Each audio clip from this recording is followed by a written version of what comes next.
On the left-hand side, go to Apps, search for Image Blender. We're going to be using two apps, this Image Blender app and the Blend Image app. First, I'm going to select the Image Blender app. I'm going to select the image that I want to fade and hit Fade in Image. I can either choose linearly fade or radially fade. So I'm going to radially fade this black hole and adjust the strength levels of this fade.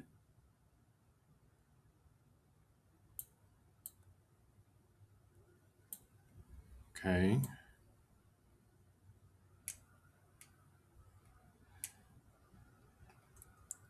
So I like this right here. So I'm going to go ahead and save this. Then go back to Apps and now select Blend Image. So I have two images. The bottom image is going to be my bottom layer.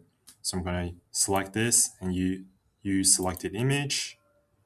My top layer is going to be this black hole. Going to select use selected image.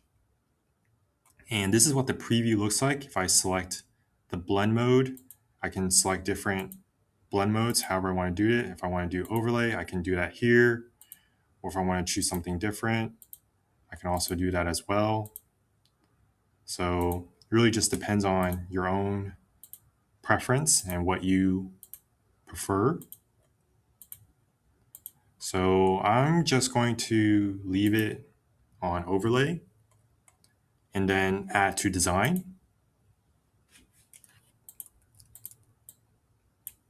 And now this is the final result after I overlaid the black hole with this city background image. So if you have any questions or comments, be sure to leave it down in the comment section below. If you enjoy my videos, consider subscribing to my channel. Thank you and have a great day.